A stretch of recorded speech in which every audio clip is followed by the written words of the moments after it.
technology. Okay, special edition for the Mark Scott Show with my princess. Say, hey, Cam. Hey. As y'all can tell by the stunning good looks, this is my daughter. Uh, Cam is amazing.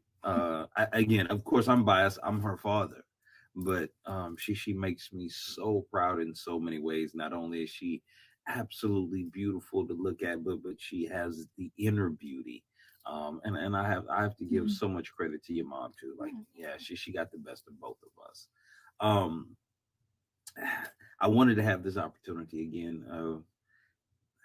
Because of the way the dynamics are, usually we only get to like hang out on Sundays for a little bit. Yeah. um Part of this honestly is for legacy sake purpose. I want to be able to have enough content out here so that you'll be able to look back, and one day when you have kids, they'll be able to look at this and they'll be like, okay, that's what he was really like, that's what he really thought about. And Yeah. God, we've talked about so much stuff. And again, I love our daddy and daughter time. It's like magic to me. And honestly, as you can tell, like I keep you around all the time. Yeah. We usually talk or exchange messages pretty much on a daily basis. But sometimes as daddy, um, it's been a little.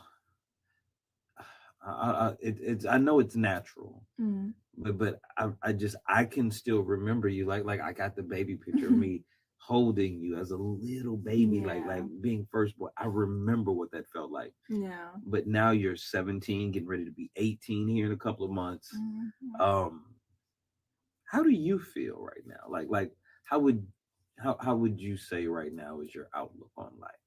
I guess honestly, like I'm just taking it day by day right now, but I'm kind of in a point of reflection on life and how much I've grown and the different versions of myself that I've come out of and stuff like that. Kind of all the little things that kind of led me up to this point, basically in life. Ooh, God, I know for you, you've seen a lot. We've lived a lot of different places. We've traveled a lot. Yeah. You've seen your sisters, aunts, mom, grandma. There's like family members, friends.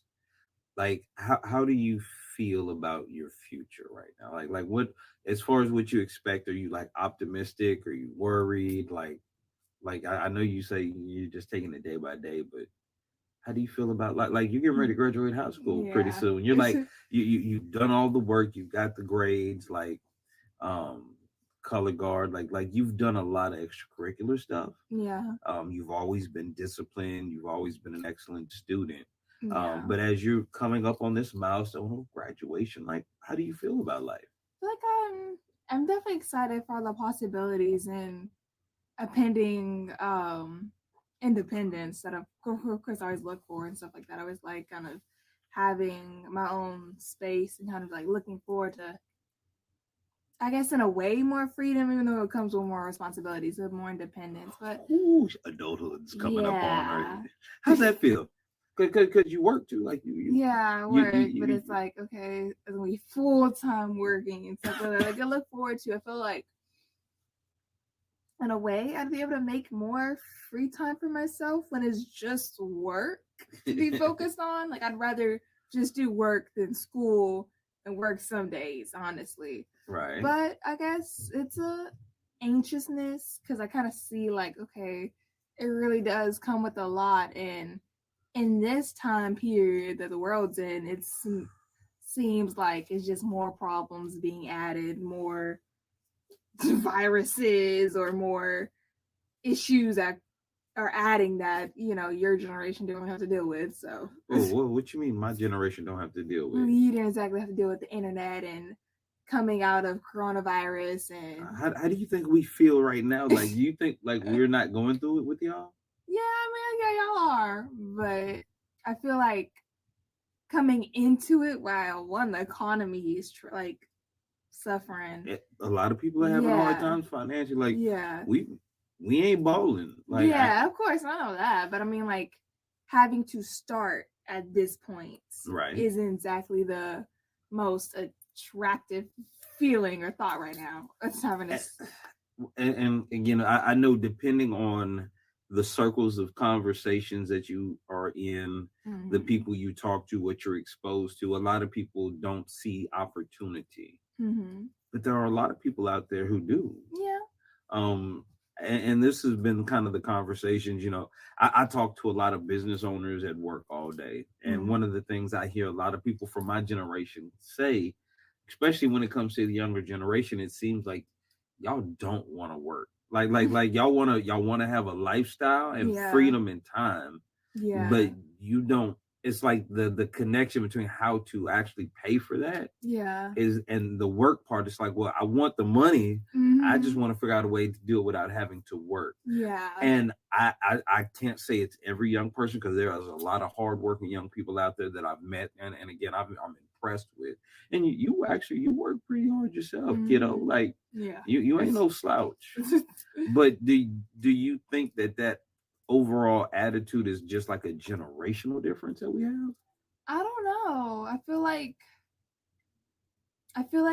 at a different point the mentality was is that you go to school and you get a job and that's just how it is. Right, But I that's the feel like formula. yeah, but then with my generation things are a little bit different. You see people doing different things like, oh, you see people that taken the easy route and are being Which is, successful.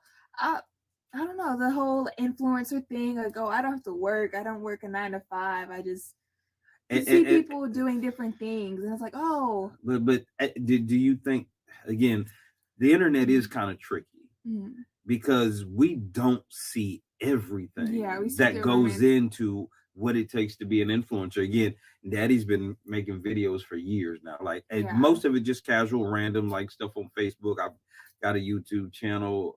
This is actually my second one, yeah, but it's not easy. Like, there's real work that goes into it, like marketing, yeah, branding, advertising, yeah, creating the content. It has to be good. It has to get people's attention. You have to know what people want. So yeah, I think a lot of people who are successful don't get the credit because they make it look easy. yeah, And I don't think, and I don't want to say y'all as young people, mm, but a lot of people who haven't had any experience in life of working yeah, don't appreciate the amount of value that you got to bring at something to get compensated well yeah, for it. I yeah, mean, and again, like my generation, a lot of us are jealous or envious because, again, the internet gave y'all opportunities and access to information that at your age we never would have thought about having. yeah, And when you can see, like, you've got 12-year-old kids who make 6 figures a month talking about yeah, peanut butter somewhere, or a video game,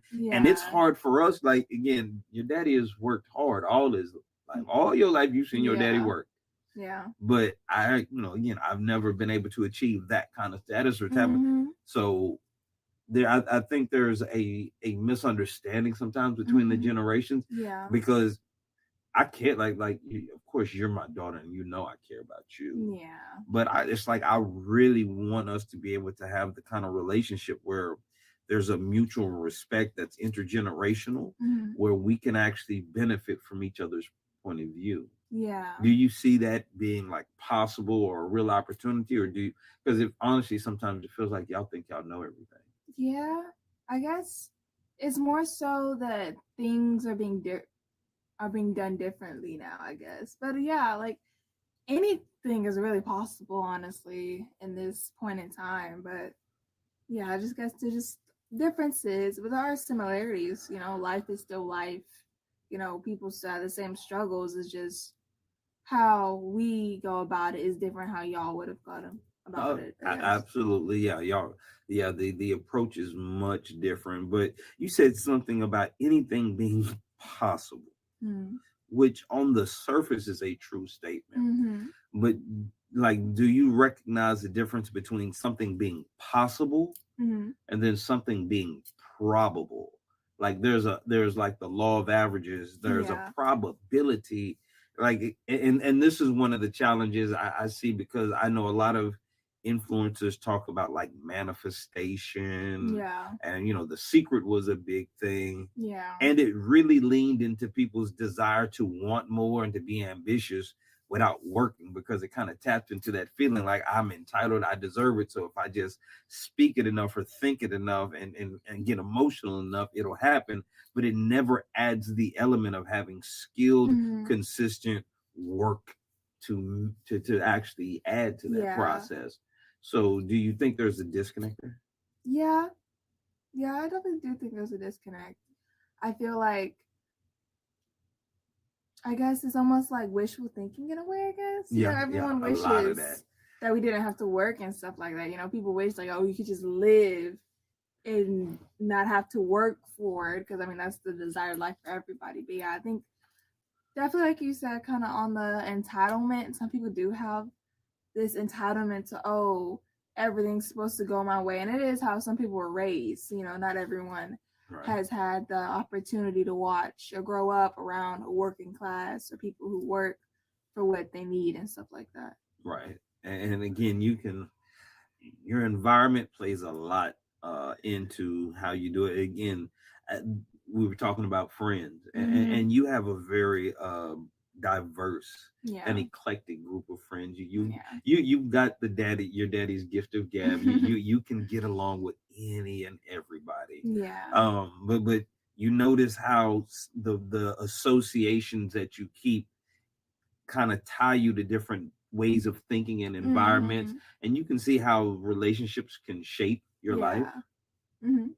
And like right now, because again, daddy's working on his book about relationships and dating. Yeah. um at 17 going on 18, you're like right on the cusp of like legal adulthood. Yeah. um what do you think about relationships as far as romantic relationships? I mean, I know you've had, your young experiences. Yeah. She's my daughter, y'all. We talk. I love this woman.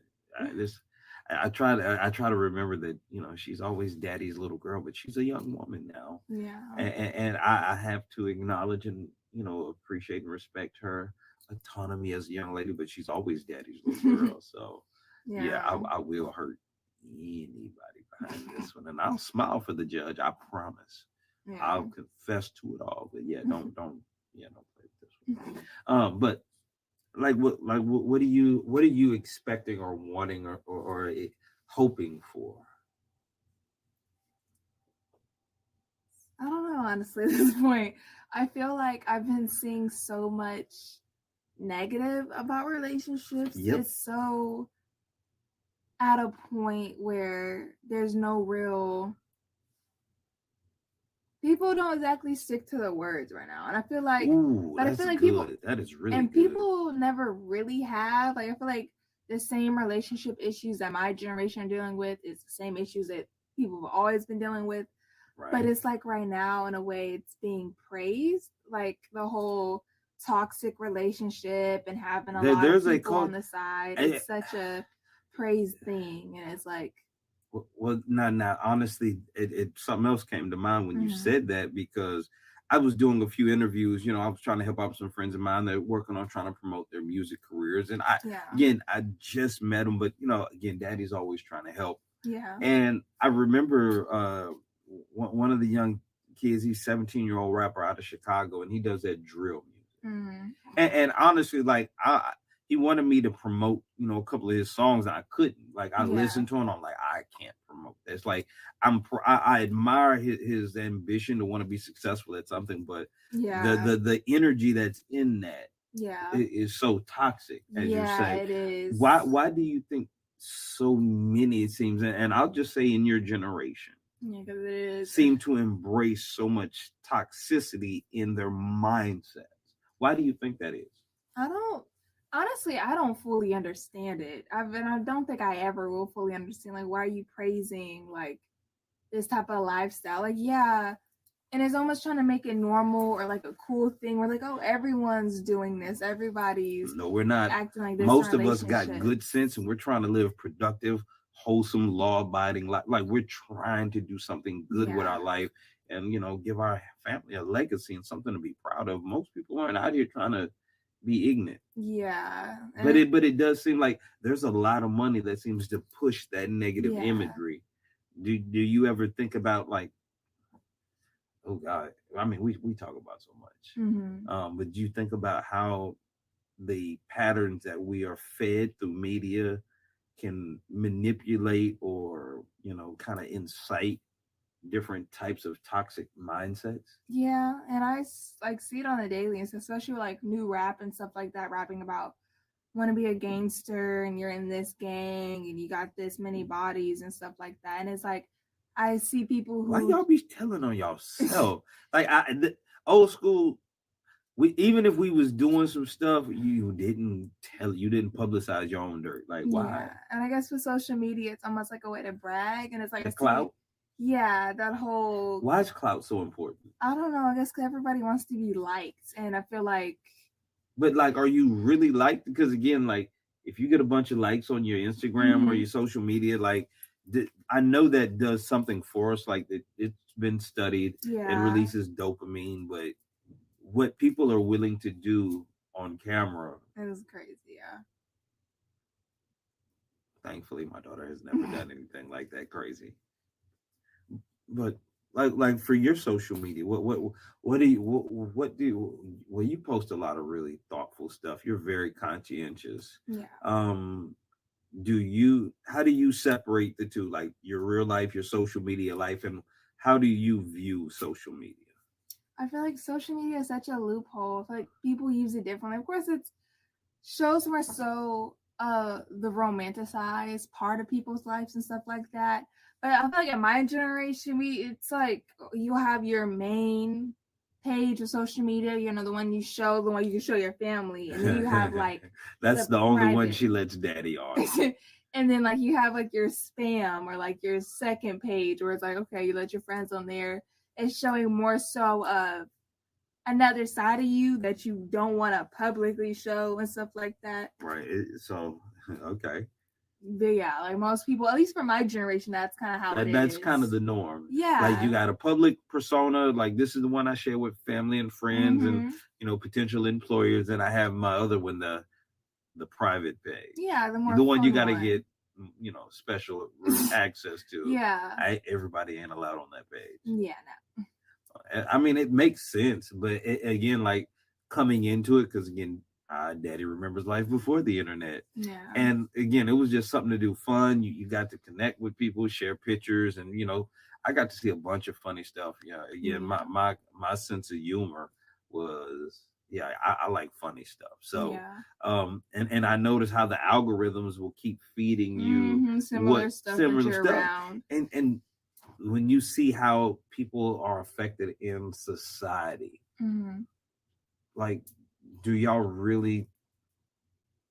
Oh, do you think more enough of your generation is like consciously aware of how the internet is actually used to influence them? Yes and no. I feel like we are aware to an extent, but I feel like at a certain extent we're so used to it that we just kind of don't care at a point. Like, yeah, I should probably get off my phone. Oh, yeah, I should probably stop being on an app for about 5 hours. Right. But everyone's on here and stuff like that. I feel like we're partly aware, but part of it's like, oh, it's just is what it is. Yeah, it is what it is type thing. God. Yeah. At least for myself and stuff like that. I'll be on TikTok for a long time. I'm like, oh, I should probably get off here. But the other people are on here for hours. So, do you think it makes relationships easy or harder to have? I think harder in a way. I feel like having to manage relationships and social media, for one, is a distraction and stuff like that. Like, I know sometimes like I'll be like, oh, forgot to text my friends back, but I was on this app and stuff like that. I was on TikTok, I was on Instagram. Yeah, because sometimes she won't text daddy back. I text back. I do. I'll text her, good morning, princess. And most of I'll see and then and it'll be at night. I'll get oh, I love you, dad. Like yeah, because at night times I'm like, okay. I know she saw it because I know the phone is in your hand. You see, you get text messages. But sometimes it gets hidden by other text messages and stuff. But yeah, and most of the time I do. Daddy's become much lower on the totem pole for communication. Of course not. No, no. Again, I remember being a teenager coming into adulthood, and Mm, trying to feel like I'm trying to find myself, get established, and of course, Daddy made some really bad decisions. yeah. But I like the fact that you have your own life Mm-hmm. already, and it's positive. Like I say, from what Daddy sees, again, I know you don't show Daddy everything. It's pretty positive. Yeah. No, no, yeah. I mean, again, yeah, she's my princess as far as I'm concerned. Mm-hmm. She's an angel. Mm-hmm. Um, but she's still a young woman, and it's funny because as I'm thinking about you while I'm working on this book. Mm-hmm. And again, I've identified. So far I've got 4 levels of dating. Okay, and I want you to give me your viewpoints on each one of these levels. Okay, Yeah. level number one is casual dating. Yeah. Okay, this seems to be very popular amongst your Too generation. This is popular. the hookup culture, the Netflix and chill, the hey, it ain't no rules to this. If I Yeah. see you when I see you, and if we get together, we have fun, but I ain't, you ain't got to check up on me. I ain't got to check up on you. It just is Yeah. what it is. That's casual. Yeah. No commitment, no accountability. Yeah. Okay. Second level is what I call committed. And Yeah. again, the commitment is to understanding. Mm-hmm. You have a definition for your relationship. Usually it's a monogamous one-on-one relationship, Yeah. but now you have open relationships, you have poly relationships, Yeah. you have all these different definitions of relationships. But at least in a committed relationship at that level, you and the person or people you're in a relationship with, y'all have a common understanding of Yeah. what the boundaries, the rules are, and how y'all are to operate or interact with each other and other people. Yeah. And so that way, of course, all of this has to be done with complete honesty. That's the thing. You got to be honest with people, but you have a committed understanding and you're accountable to each other. Yeah. Okay, the next level is what I consider to be the established level. Mm.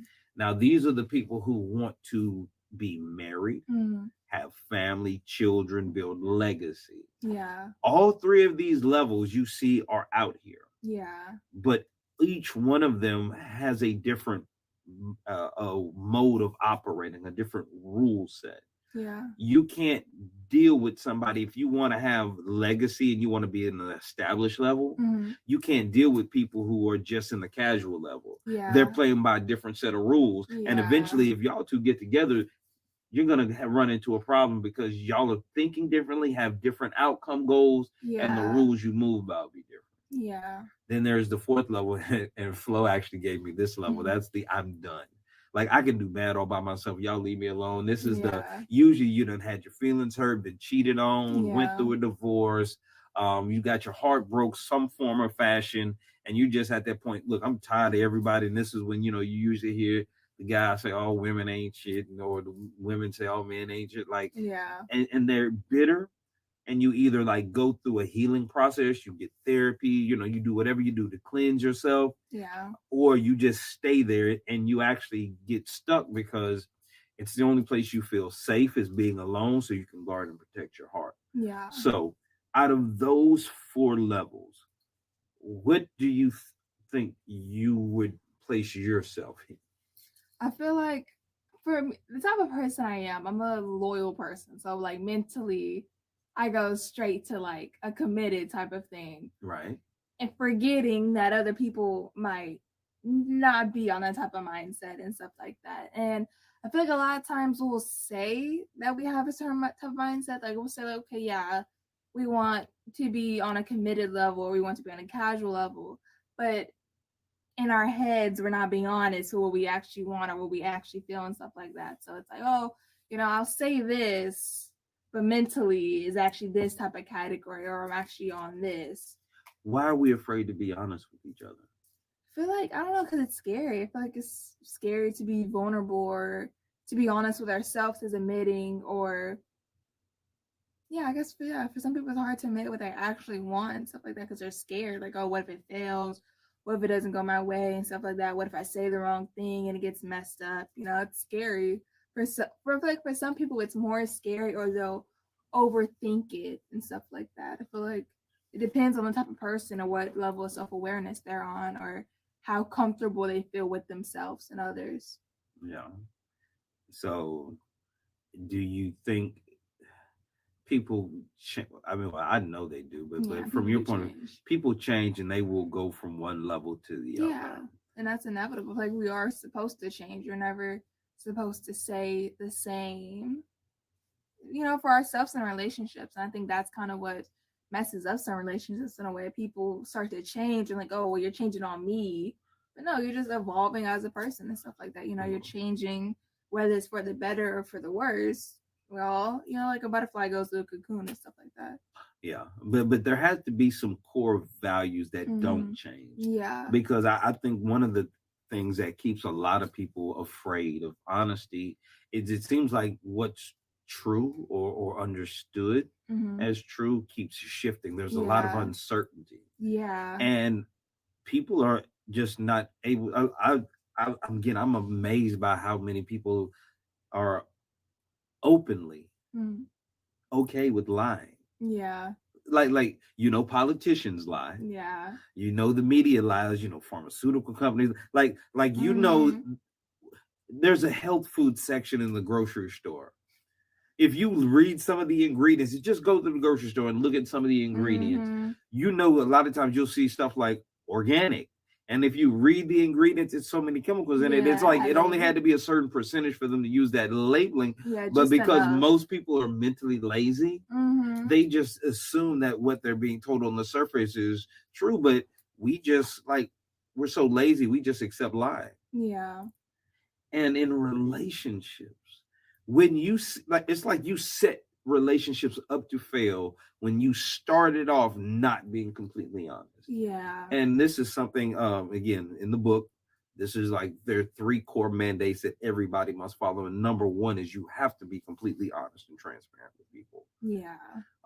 Again, then there's the love amnesty process, because again, um there's a difference between the conversation on the battle of the sexes between men and women and the conversation that you will have with your person that you are trying to deal with in a relationship. Yeah. Like there's the macro, the big picture, and then there's the micro, there's the individual situation you're Yeah. in. You have to have some framework to navigate both of those, but they're different. Yeah. um do you want to be established one day? Yeah. Like I feel like well, I can't speak for most people, but I feel like a lot of people they want to be at a stable point in life. But I don't know, at least for me, it almost seems like relationships today just aren't reliable, I feel like, but it's always been like that in a way. I was really discouraged with all the divorces and breakups that was in the Yeah. news. Like me and Flo were Yeah. talking about that. I'm like, I'm working on this book to try and help people have healthy relationships. Yeah. Again, I've made mistakes. I've Yeah. made all of them.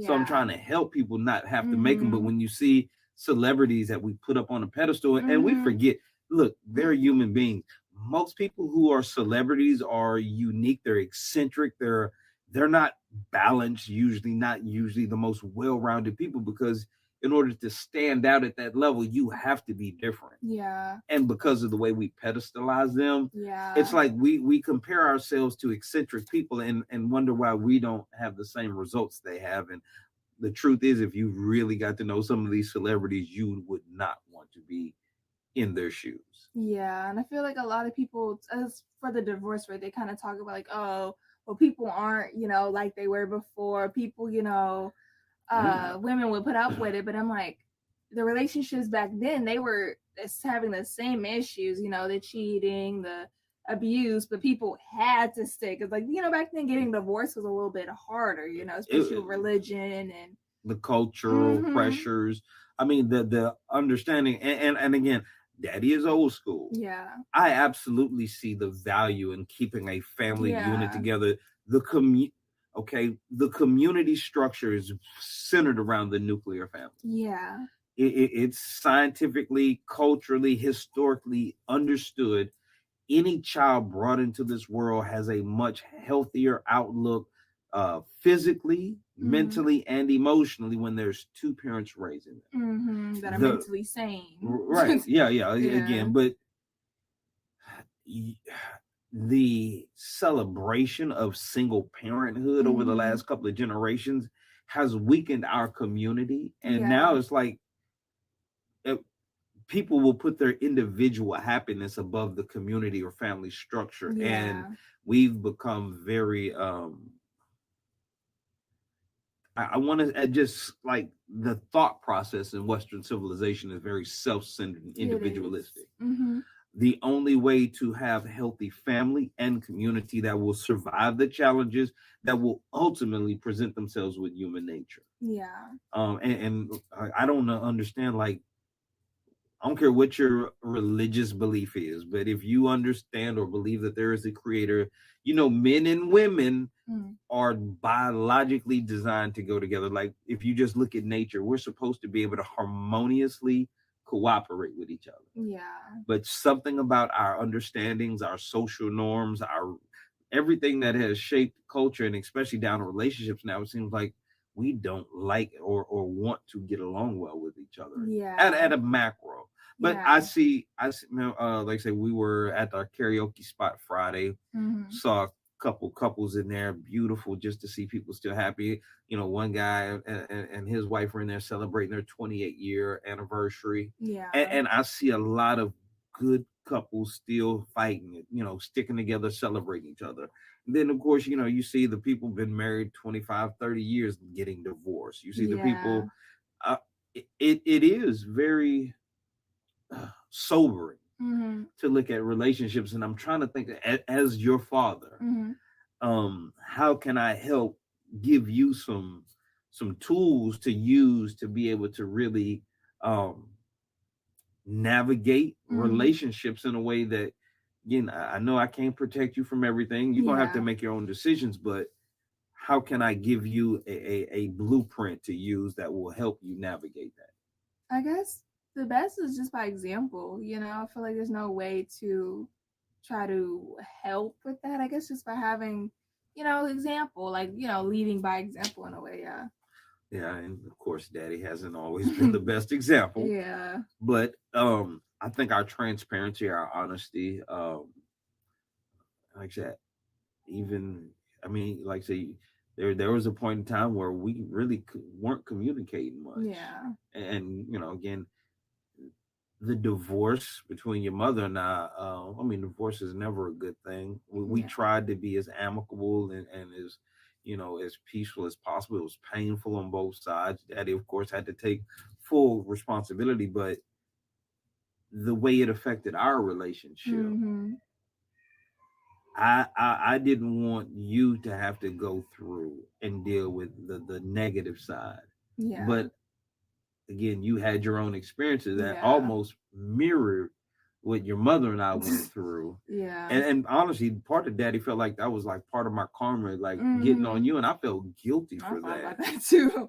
I have that thought too and stuff like that. Almost like, I guess, how they say, you put out comes back around, and then of course in Yeah, different ways and stuff yeah, like but that. not my baby girl. Like, come on, karma, I guess because don't whip my princess. I guess it gives you a reflection, in a way. I feel like sometimes we have to see it happen to someone that we, love and stuff like that to truly see how Karma. bad I, things ugh. are and sometimes. and and ever since then, this is why I've lived by complete transparency and honesty. To know that, or to believe that I was responsible for the pain that people I loved and cared about were feeling because of my bad decisions, um, is tremendously humbling as a Mm-hmm. man. And, Yeah. and I always wanted to be the king. I wanted to be the knight in shining armor. I wanted to be that example to you. Yeah. Um, and I remember, God, like a text message you had sent me of how, a certain individual reminded you of me Yeah. and made you feel safe. Yeah. And that was, to me, the most beautiful thing. Yeah. Like, I ain't gonna lie, I cried when you sent that text message. Your daddy boohooed a little bit. Like, I felt Yeah. emotional, like, and I was so happy for you to feel that in that moment, but to know that you, in your happiness with somebody else, that you connected that with the example that I, as your father, that made me proud as a dad. I was happy for that. And Yeah. then when the little bastard, oh, the little knucklehead, and, and, Yeah. and, and, and it's so many things I want to say, but I hold back because I know I can't micromanage or control Yeah. how you handle relationships, who you choose. Yeah. Um, I don't know if I should say things sooner, Hmm. but like, how have you felt? Because we've had some very brutally honest conversations. Yeah. You have come to me Yeah. with things. Why do you think we're able to have such a good open line of communication with each other? Why do you feel comfortable coming talking to daddy? I don't know. I guess when things get broken down to such a point, I feel like we just kind of got to that point. After a certain point, I'm just like, I feel like you've always been that way. It's kind of Mm, always been the way, even before, the divorce and stuff like that. I've always been kind of able to come to you about certain things or be kind of like more honest with you in a way. right. But yeah, And again, definitely no shade to mom. yeah. I'm able Uh, to go to her about certain things that I don't go to you about and stuff like that. It's kind of of course, normally with parents, the mom is more so you ever go there to her for more emotional yeah, things and stuff like as a that. young lady, there are certain Yeah, things daddy just can't identify with. yeah, That's what moms, big sisters, aunts, and you have a yeah, community of women that you've had adore and love you and would do anything for you. So yeah. that part you've always been good on.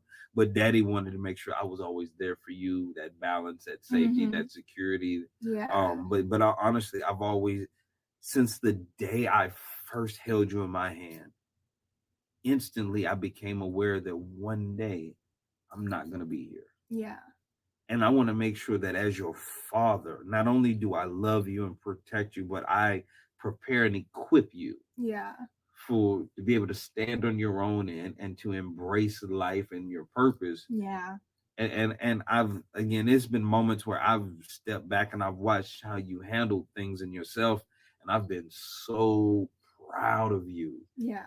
Um, do you get that same feeling, like that sense of I got this? Yeah, I definitely do. I feel like I've always been very self sufficient in a lot of ways and stuff like that. So I don't really stress stuff too much. Wise beyond your years. So you have been a miracle in certain moments, for your mother and I and so many other people. Uh, how do you feel about, because you're that shoulder that people come to cry on to. You're the Yeah. confidant people trust. How does that make you feel? Because that's something your dad has also had. Yeah, I definitely appreciate it. Of course, sometimes it can be draining and stuff like that because it's like I sometimes don't like going to people for that, honestly, sometimes, but Right. I definitely appreciate being able to help others and stuff like that. I don't know. It makes me feel like I have a higher purpose sometimes when I don't exactly know Yeah. what my purpose is, at least I know And that. there are seasons to your purpose. Yeah. Yeah, but your self-awareness at your age gives you such an advantage. Ooh, I'm so jealous of you sometimes, but your mind's, I'm like, yes, if Yeah. I've done nothing else in this world that was good, uh, you're looking at it. Oh Yeah. God, yeah. But before we wrap up, because I don't want to go too long here, talk a little bit about your interest in food. No, yeah, I got that from you and stuff like that, I feel like I guess for me it's one of my love languages and stuff like that. Like I might not like to always clean the house, or I might, forget to say I appreciate some people and stuff like that. I might forget the little things, but I feel like cooking for me is like a way to show my love and stuff like that. Like I She can cook her heart off. Yeah, she the girl can burn. yeah. My baby can cook, y'all. I'm just saying. Yeah, like cooking, it's like just a way to the heart. Everyone has to eat and stuff like that. Everybody needs food, needs good food and stuff like that. And it's the one like universal language, like no matter what culture you're in. Right. It's like rice. Rice is one of those universal things. Everybody all over the world, no matter people eat rice in some it form might or be in a fashion. million different ways you can eat rice Oh or you God, can yes. pair it with. But Yeah, because it's so versatile in what you can do with it. yeah. Um, but I know, like I say, you're getting ready to graduate high school. You're thinking about going to culinary school, Yeah. looking at a couple different options there. But you actually want to launch a career in the food space. So just tell me a little bit about what your vision is. Uh, I see like continuing like my love of servicing people. Kind of, I like to cook, and I always like to help people. So, one of course, being a personal chef and kind of helping people who either one don't have the time to cook or need help with cooking or Mm-hmm. just need a person to come in and cook for them and prep meals and stuff like that. But yeah, that's where I see myself going into, and eventually, adding grocery shopping as a bonus or a cleaning service and stuff like that. But yeah, providing food and providing the service of food and prepping meals for people who, have big families and a long week and stuff like that. But Yeah, we're talking a little bit about that on the way over here, um, because again, I've worked in restaurants. I've been a waiter, a server, worked in kitchens. We love to cook. yeah. Flirted a few times with thinking about doing a food truck. The food Yeah. business is a hard business. It's Yeah. time, labor, and money intensive. Yeah. And I was asking you, like, did you want to like be the frontline service industry part of the business, because that is a different business model, or were you wanting to do more like branding, like you wanted to create a brand and have an infrastructure where you could dispatch or have things kind of move with technology where you can coordinate through apps to provide services, but do it under the umbrella of your brand? Definitely more branded, but I wanted to kind of be more, I guess, in a way, mom and pop kind of. I like that more personal feel of, coming into someone's home and going to multiple homes and cooking for multiple families. But yeah, definitely having that branded, whether it's Cam's Kitchen on towels, pans, cups, clothes, to kind of course, encompass it more to provide more to people. But yeah, I want more of that, I guess, that home cooked meal, that kind of heartfelt touch to it. Yeah. So, um, those require different strategies to lay a foundation. Again, a service based business, again, labor intensive. Usually the money is quicker. A brand could take more time to establish and market and promote. But again, I know you said you wanted to go to culinary school because you wanted to learn more of the fundamental skills. Because again, we're cooks, no formal training. Yeah. We just look. I just learn as I go. We like to cook. She was making salmon omelets at like 8, 9 years old. Like, the girl just has a love for good food, and dad liked to cook, so she got in the kitchen. And again, of course, I'm always going to show her what I know, but she picked it up and took it to level because she can actually do some things with baking. Daddy has never got around to baking, but my princess can. Yeah, she can throw down, y'all. So I'm just saying, I know somebody's gonna see this video one day and be like, "Ooh, she's beautiful and she can cook." They're gonna be trying to like wife you up. Do you want to be a wife one day? Yeah, I feel like everyone. No, not of course not everyone has that desire, but I just want stability and not easy happiness, but like, to relax and breathe. Somebody you can be yourself with, feel safe with. Yeah. You could depend on to be established. And let daddy give you, I guess, the one piece of advice, because you're my daughter, but I would give this to all women. When it comes to looking for the man that can provide that for you, and this is outside of the exterior measurements of money and title and status, like those have some weight, but the core thing you want to be able to identify in a man is he has a purpose that is bigger than he is. Yeah. Something that he himself will hold himself accountable and be disciplined to. Yeah. He because he will keep himself in check because of his purpose. It won't be because of you. And this is the one thing I don't ever want you to take the responsibility. Whatever a man does is because that's who he is and that's what he wants to do. I don't care how good you are at whatever it is. That is never going to be the determining factor or the reason why a man does or doesn't do something. That's on him. And so if you want to be able to recognize whether or not he has the raw ingredients for that kind of stability and character, look for a man that is about a purpose bigger than himself. Yeah. That's my advice to my daughter. Mhm. So y'all saw that. Like this is my legacy. Yeah. And yeah, I'll do something to you if you mess with my legacy. And I don't want none of you knuckleheads come around here playing with it either. Because again, I understand like the whole attraction thing. Mm. Most of the guys that you're going to be interested in are going to be around your age, your peer Yeah. group. And honestly, most men are not going to be ready or established emotionally and mentally until their mid 30s, some of them until their early 40s. Yeah. And unfortunately, you're going to be ready for that much earlier. That's just the way Yeah. biology and nature works. Your Yeah. time clock works different than a man's. Yeah. So, yeah, just the reality. I don't want to say unfortunate. It's not unfortunate. It's just the reality. Yeah. If you're looking for a man like that, 9 times out of 10, historically, he's going to be a more seasoned, older, more established man. Yeah. Until you meet somebody with those characteristics and qualities, regardless of his age, Mm-hmm. how do you intend to protect your future Mm-hmm. by the way you conduct yourself now? And I will let that be the last question I ask you, Princess. I guess just knowing working on my purpose and stuff like that, focusing on that and focusing on what's going to be best for me, whether it's, short term or long term, until that comes around. Of course, I believe in a law of attraction. Most of the time people just kind of come in, whether it's friendships or relationships. So just kind of Your frequency will definitely attract a certain kind of people. Staying high on my frequency and letting that attract, whomever, and then going off that. I got some work to do. But this has been Daddy and Daughter Time. Yeah. Oh, I love my angel.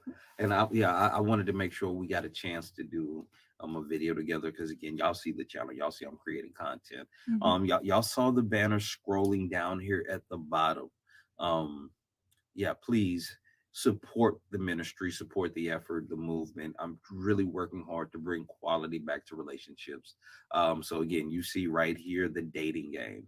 You can go pre-order the book. Go to my Cash App, Mr. M. Scott 76. It's only $13. Once you make that deposit there, just take your receipt, email it to brothermarkscott@gmail.com. And as soon as the book is complete, you will be first on the list to get the first edition.